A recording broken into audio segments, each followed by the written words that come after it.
जय श्री महाकाल। जिन का आपने नाम सुना होगा, ये बहुत ही शक्तिशाली होते हैं और इनसे भी शक्तिशाली होते हैं जिन्नात। काफ़ी लोग इन्हें पूज रखे होते हैं और बड़े बड़े कामों को बड़ी ही आसानी से अंजाम दे देते हैं। ये जिन्नात बड़े ही शक्तिशाली होते हैं। अगर इन्हें कोई पूर्ण तरीके से साध पाए और पूर्ण तरीके से इनसे संपर्क कर पाए तो कहीं से भी सामान मंगा लेते हैं। आपने सुना होगा या देखा होगा कि कहीं से लड्डू मंगा लेना, कहीं से कुछ मंगा लेना। ये बहुत ऐसे काम चुटकियों में कर देते हैं।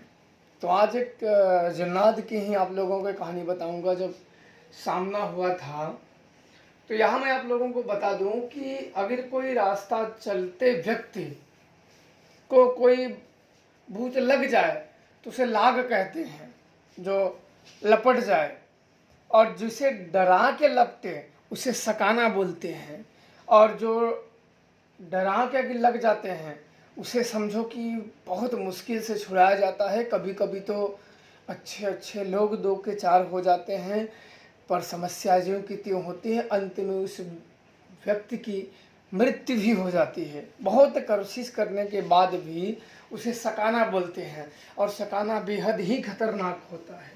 आज ऐसे ही आप लोगों को जिन्नात से संबंधित एक घटना आप लोगों को बताऊंगा जो कि इसी से संबंधित है। बात उस समय की है जब मेरे पास उनका फ़ोन आया कि उनके लड़के का रात में वो डर गए हैं और पेशाब के रास्ते से उनको ब्लड जा रहा है। तो मैंने जब सारी बातें सुनी कि वो जा रहे थे और डर गए, उनके पेशाब के रास्ते से खून जाने लगा है, ब्लड जाने लगा है, तो मुझे भी सुन के बड़ा अचंभा हुआ और मुझे भी लगा कि अगर देखते हैं अगर इनमें भूत है भी कि नहीं। भाई ऐसी सिचुएशन में, ऐसी दुख भरी में भूत हैं तो भी और नहीं है तो भी, जिस व्यक्ति का लड़का है, जिस व्यक्ति का सदस्य है, जिस घर का है, उनको साफ साफ बता देना चाहिए। देख के एक नहीं 4 शक्तियों से विचार कर लो, क्योंकि जब किसी को ऐसे सिचुएशन में क्लियर बताए जाते हैं तो एक शक्ति से पूछ लो, फिर दूसरी शक्ति से। अपने मन को, जैसे आपको मन में तसल्ली ना हो कि बाद में ये ना निकल जाए कि भाई भूत था, इनको तो दिखा ही नहीं।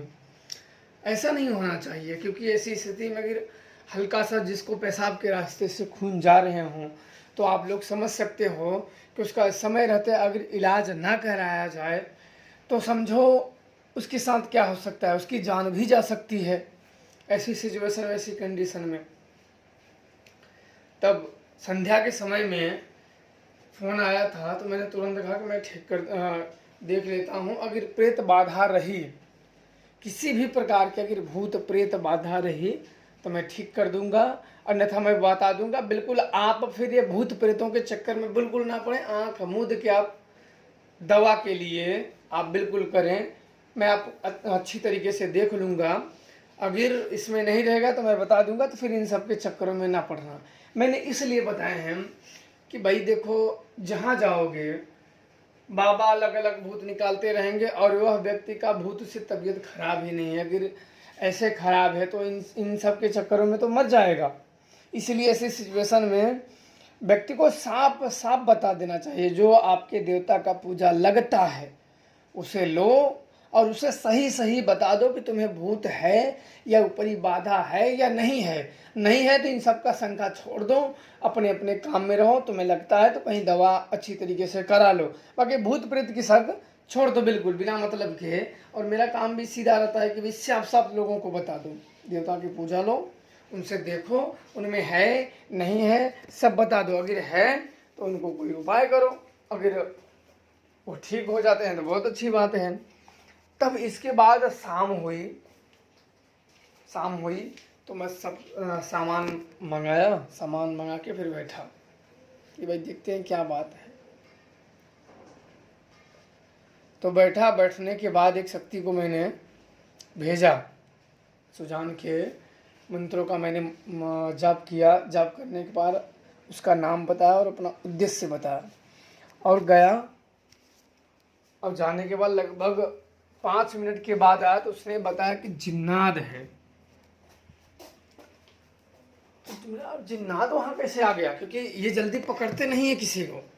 जिन्नात जल्दी पकड़ते नहीं है कि भाई आप जाते आते रहो पकड़ लो, जब तक आप गलती ना करो या तो आपके ऊपर कोई थापित कर दे। जैसे कोई शत्रु है, कोई दुश्मन है, आपसे जलन रखता है, ईर्ष्या रखता है, दुर्भावना रखता है और आपको पसंद नहीं करता है, तो आपके ऊपर चला सकता है या चलवा सकता है या कुछ खिला सकता है, पिला सकता है, या आपके पैरों की मिट्टी उठा के, या बहुत तरीके होते हैं, बहुत तरीके, लोग अलग अलग तरीके जानते हैं इसका करने के लिए। बहुत सारे तरीके होते हैं, शरीर का किसी भी प्रकार का अंग, कपड़े, वस्त्र, किसी भी प्रकार का प्राप्त हो जाए। तो इन्होंने क्या किया था कि वहाँ ये बाहर निकले थे पेशाब करने के लिए, गए थे दूसरी जगह, और वहाँ वो निकले और उसके स्थान पे, क्योंकि बहुत जगह पे ऐसे ऐसे स्थान होते हैं कि भाई पता भी नहीं चलेगा देखने से आम व्यक्ति को, या वैसे भी व्यक्ति हो तो बराबर शक्तियों से देखता थोड़ी फिरेगा कि हम कहाँ पेशाब करें, कहाँ क्या करें, कहाँ नहीं। अगर कहीं रास्ते पे जा रहे हो, किसी काम से जा रहे हो, तो सभी जगह शक्तियों से देखते थोड़ी फिरोगे कि मैं यहाँ पेशाब करूँ, कहीं शक्तियाँ तो नहीं है। अब अगर कोई स्थान नहीं है, कोई पिंड नहीं है, कोई निशानी नहीं है, कुछ भी ऐसा नहीं है कि आप जान पाओ कि यहाँ कुछ भी तो शक होने चाहिए, भाई यहाँ कुछ पिंड है, पत्थर है, कुछ भी है। कुछ नहीं था। उसने क्या किया कि वहाँ पेशाब कर दिया। गलती उसकी इतनी ही थी, इतनी ही थी, उसने पेशाब कर दिया उसी के स्थान पे, और वो कुपित हो गया, गुस्सा हो गया और इसको पकड़ लिया। तो मैंने ज़्यादा कुछ देखो उसमें नहीं किए थे, मैंने सिर्फ मनाए थे उसे, क्योंकि देखो अगर कोई व्यक्ति गुस्से से उसका गलत कर दो तो उसको मना दो और बदले में उसको कुछ पूजा पाठ दे दो तो बिल्कुल खुश होकर वो चला जाता है। और इन सबसे जो गलती किया है भाई, वो गलती स्वीकार कर लेता है कि हमें अनजाने में हमें नहीं पता था, दोबारा हम ऐसा नहीं करेंगे।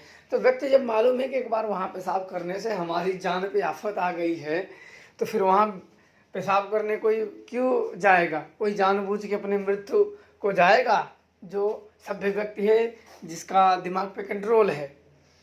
तो उसको मैंने बात किया, बात करने के बाद उससे मनाया कि गलती हो गई, लड़का है, लड़के से ही गलती होती है, कोई बात नहीं, जान नहीं रहा था, आपका स्थान ऐसे पे था, और तरीके से मैंने बात किया। तो उसको मनाने के लिए तो अच्छा मान गया। मानने के बाद उसने जो जो सामग्री उसने मांगी थी, उसने खुद कि मुझे ये दो, तो मैंने वो सामान उसे दे दिए। देने के बाद अगले दिन फिर मैंने जब उसका समस्या, उसका तबीयत जानने के लिए फ़ोन किया उसके घर कि भाई तुम्हारे लड़के का क्या हाल है, क्या नहीं है। तो उन्होंने कहा कि बिल्कुल अब सही है, जो खून पेशाब के रास्ते से जा रहे थे, सब कुछ वो ठीक हो गए हैं। देखो मान्यता उसी को मिलती है जो व्यक्ति, जो समस्या है, जो भूत प्रेत है, वो ठीक हो जाए। सामने वाला बताने वाला दुनिया भर के हजारों भूत बता दे कि ठीक ना कर पाए तो कोई काम का नहीं है। अगर ठीक करने वाला एक तुम्हें बता दे कि तुम एक चुड़ैल थे, तो तुम्हें वही मानोगे, क्योंकि तुम उसी से ठीक हुए हो। तो यही होता है, समस्या बहुत बार ज़्यादा जटिल नहीं होती है, पर उचित ज्ञान होने के ना कारण समस्या बड़ी जटिल होती है और दिन पे दिन उलझती जाती है। इसलिए देख विद्या द्वारा अगर देखा जाए तो बहुत आसानी से इन्हें किया जा सकता है। तो आप लोग इस प्रकार से जहाँ भी आगे जाइए तो बिल्कुल ध्यान रखें, और जहाँ भी आपको लगे तो ताली ज़रूर बजा लें। ताली बजाने से, जो मैंने पूर्वजों से सुन रखा है, हम सब भी उसका नियम का फॉलो करते हैं कि जहाँ जाओ, अगर कहीं रास्ते में हो या कहीं ऐसी जगह पे गए हो जहाँ अनजान हो, तो बिल्कुल 3 बार ताली बजा लो, फिर आप पेशाब करो, कोई दिक्कत वाली बात नहीं है।